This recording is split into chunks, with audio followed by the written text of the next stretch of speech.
Halo semuanya, apa kabar? Gimana nih kondisi dompet kalian? Semoga masih aman ya.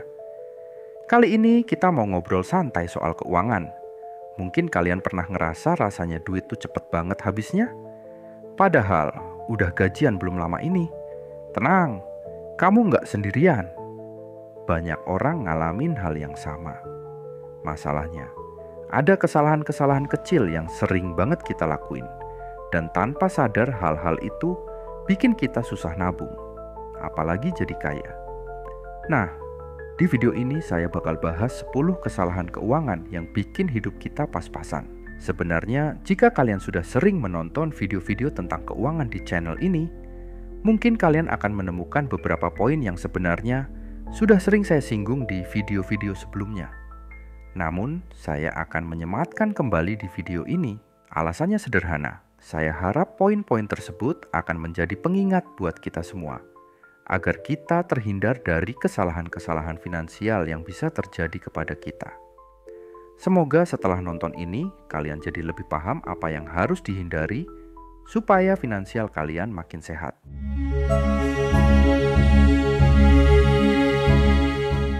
Kesalahan ke-1, belanja impulsif. Ya, saya sudah menyinggung masalah ini di beberapa video sebelumnya, tapi jujur aja, masalah ini nggak pernah basi buat dibahas. Belanja impulsif itu seperti penyakit keuangan yang sering banget bikin kita nggak sadar. Kalau uang kita bocor terus, misalnya nih, kamu lagi santai scroll e-commerce sebelum tidur, tiba-tiba muncul notifikasi diskon gede. Flash sale, tinggal 5 menit lagi. Refleks, kamu langsung buka, lihat-lihat barang, dan tanpa pikir panjang klik check out. Familiar banget kan? Padahal, coba bayangin barang yang kamu beli itu. Setelah barangnya datang, sering enggak sih kita malah nyesel karena ternyata enggak sebutuh itu? Atau bahkan barangnya cuma jadi penghuni sudut kamar tanpa pernah dipakai. Nah, kebiasaan kayak gini enggak cuman bikin dompet kering, tapi juga bikin kita sulit nabung. Solusinya, yuk coba biasakan bikin wishlist atau daftar barang yang pengen dibeli. Jangan langsung beli saat itu juga. Tunggu 2-3 hari, bahkan seminggu kalau perlu. Selama waktu itu, tanyain diri sendiri. Masih pengen enggak nih barang ini? Kalau jawabannya ternyata enggak, berarti itu cuma keinginan sesaat aja. Kamu bisa hemat ratusan ribu, bahkan jutaan per bulan kalau kebiasaan ini dihentikan. Bukan cuma itu, kalau kamu lagi pengen banget sesuatu, coba pikirin alternatif lain. Misalnya, butuh baju baru buat acara tertentu, cek dulu lemari kamu. Siapa tahu ada baju lama yang bisa dipakai lagi. Selain hemat, ini juga lebih ramah lingkungan.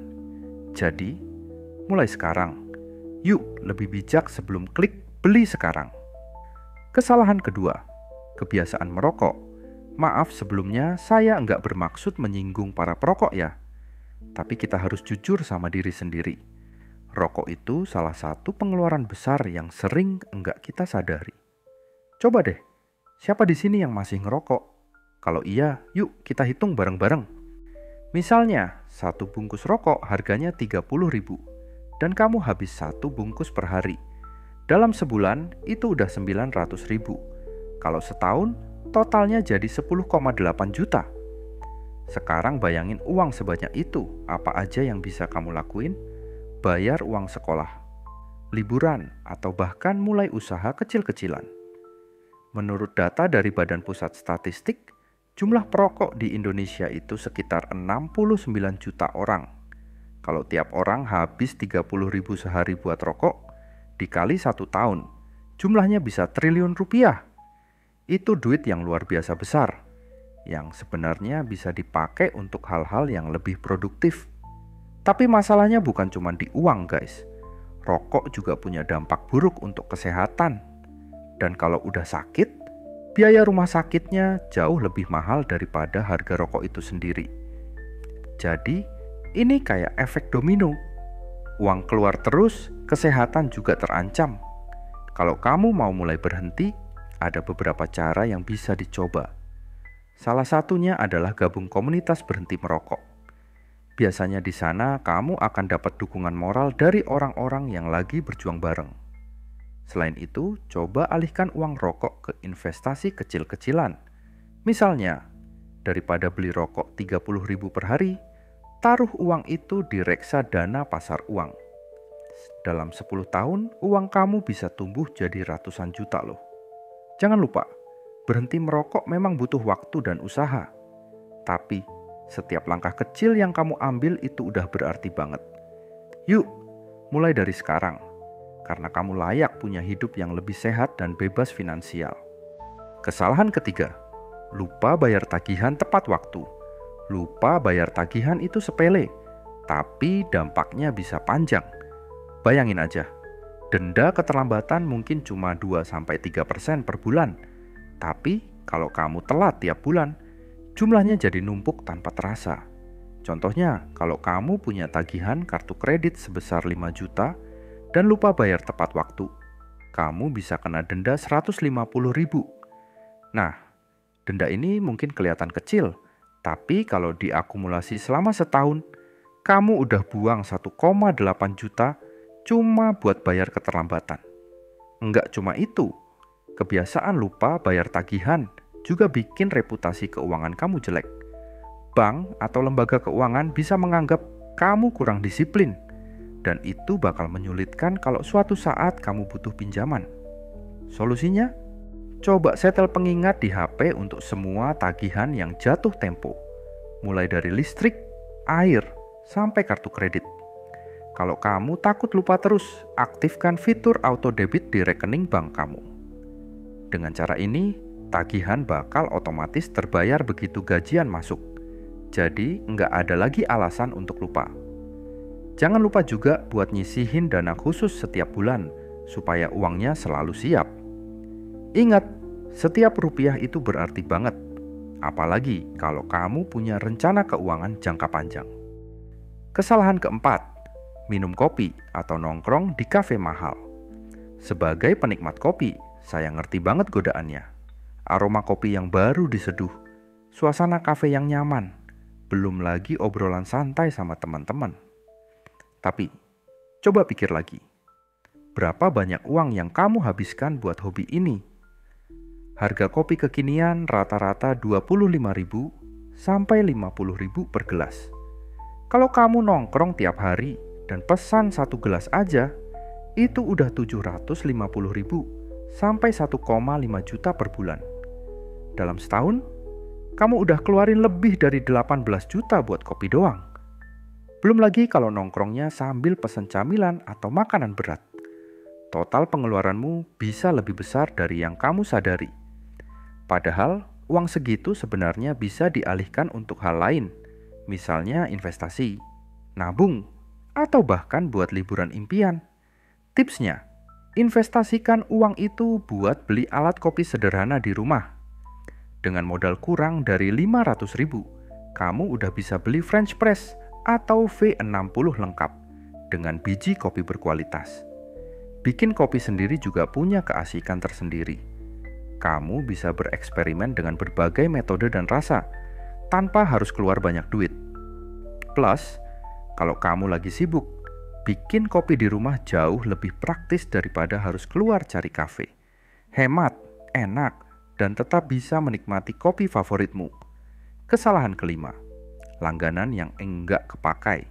Layanan streaming seperti Spotify, Netflix, YouTube Premium, dan Disney Plus emang menggoda banget. Tapi, coba tanya ke diri sendiri. Apakah kamu benar-benar butuh semuanya? Banyak orang langganan 3-4 layanan sekaligus, padahal yang sering dipakai cuma 1 atau 2. Sisanya, cuma nguras saldo rekening tiap bulan tanpa sadar. Contohnya, kalau kamu langganan Netflix 186.000, Disney Plus 65.000, Spotify 54.000, dan YouTube Premium 59.000, totalnya udah 364.000 per bulan. Dalam setahun, itu sama dengan 4,3 juta. Uang segitu sebenarnya bisa banget dipakai buat keperluan lain yang lebih penting. Saran saya, mulai evaluasi layanan mana yang benar-benar sering kamu gunakan. Pilih satu atau dua yang paling relevan dengan kebutuhanmu. Kalau kamu bosan, coba sistem switching atau gantian. Misalnya, bulan ini kamu langganan Netflix, bulan depan Disney Plus, jadi cuma bayar satu layanan setiap bulan. Cara ini nggak cuman bikin hemat, tapi juga bikin kamu lebih menikmati konten tanpa merasa over budget. Kalau mau lebih hemat lagi, cari teman atau keluarga buat share akun, asalkan itu sesuai aturan platformnya ya. Dengan cara ini, kamu tetap bisa menikmati hiburan tanpa harus boros tiap bulan. Ingat, penghematan kecil seperti ini kalau dikumpulin terus bisa jadi modal buat hal yang lebih besar di masa depan. Kesalahan keenam, belanja makanan di luar terus-terusan. Belanja makanan di luar memang terlihat praktis dan menyenangkan, apalagi kalau kita lagi sibuk atau pengen mencoba sesuatu yang baru. Tapi coba pikirkan lagi, berapa uang yang sebenarnya kita habiskan untuk makan di luar setiap bulan? Misalnya, satu porsi makan di restoran bisa mencapai 50.000, bahkan lebih kalau ditambah minuman atau makanan pencuci mulut. Sementara itu, dengan uang 50.000, kamu bisa belanja bahan makanan di pasar atau supermarket yang cukup untuk makan 2-3 orang. Coba hitung-hitung, kalau kamu makan di luar setiap hari selama sebulan, totalnya bisa mencapai 1,5 juta atau lebih. Sedangkan kalau kamu masak sendiri di rumah, uang itu mungkin cukup untuk kebutuhan makan keluarga selama 2 minggu. Selain itu, memasak sendiri juga memungkinkan kamu untuk memilih bahan yang lebih sehat dan mengontrol kadar gula, garam, atau minyak yang digunakan. Jadi mulai sekarang, nggak ada salahnya buat belajar memasak. Nggak usah langsung bikin menu yang ribet. Mulailah dengan resep-resep sederhana seperti tumis sayur, nasi goreng, atau sup ayam. Banyak tutorial masak yang bisa kamu temukan di YouTube atau media sosial.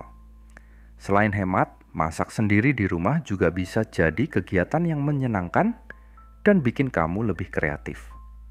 Kalau perlu, ajak anggota keluarga lain untuk ikut membantu, biar lebih seru dan punya waktu berkualitas bersama mereka. Kesalahan ketujuh, kartu kredit yang dipakai buat hal konsumtif. Kartu kredit memang sering dianggap sebagai solusi instan buat belanja, apalagi kalau ada promo atau diskon tertentu.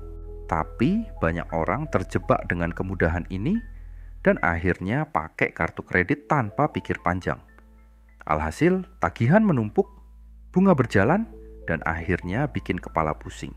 Coba bayangkan, kamu pakai kartu kredit untuk membeli barang yang sebenarnya enggak terlalu dibutuhkan, dan karena lupa bayar tepat waktu, kamu dikenakan bunga yang cukup tinggi. Dalam setahun, jumlah bunga ini bisa cukup besar dan bikin utang makin sulit dilunasi.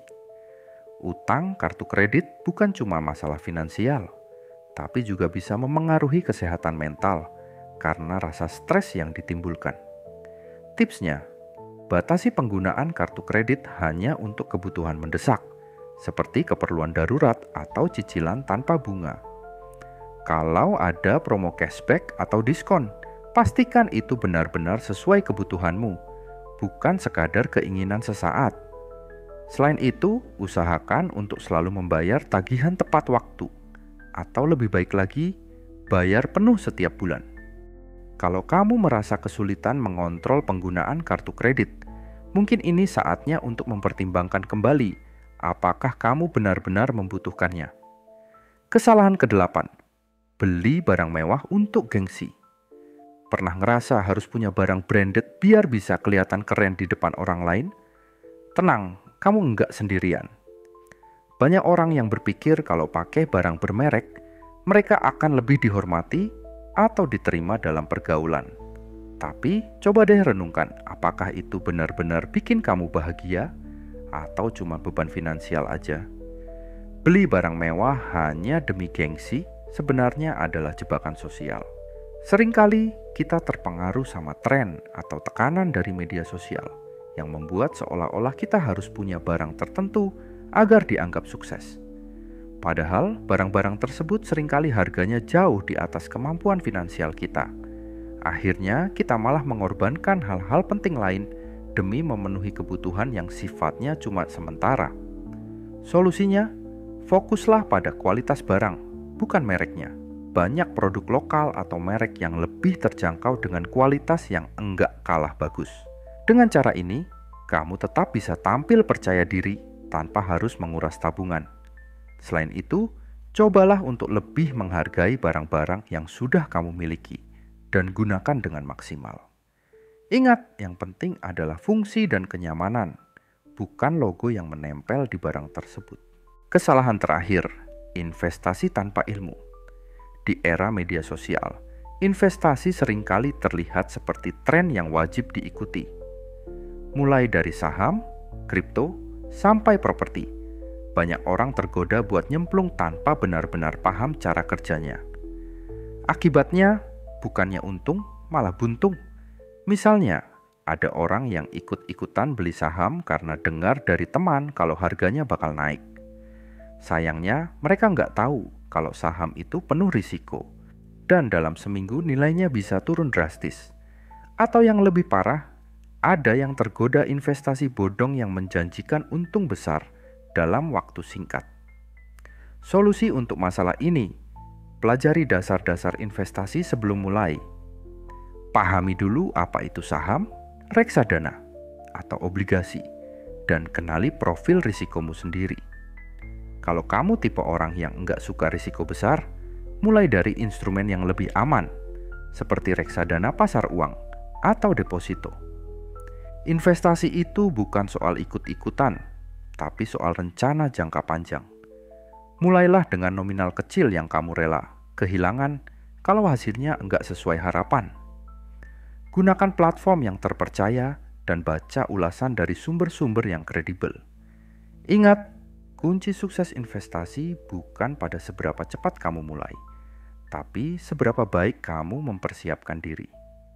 Dengan ilmu yang cukup, kamu bisa menghindari rugi besar dan justru mendapatkan manfaat maksimal dari uang yang kamu tanamkan. Nah, itu tadi 10 kesalahan keuangan yang sering banget bikin hidup kita pas-pasan. Gimana? Apakah ada yang relate sama kamu? Kalau iya, yuk mulai perbaiki dari sekarang. Ingat, perubahan kecil bisa bikin perbedaan besar dalam jangka panjang. Kalau video ini bermanfaat, jangan lupa kasih like, share ke teman-temanmu yang juga perlu tahu info ini, dan subscribe biar kamu enggak ketinggalan tips keuangan lainnya. Komentar di bawah ya, kesalahan mana yang pernah kamu lakuin dan gimana caramu memperbaikinya. Sampai ketemu di video berikutnya.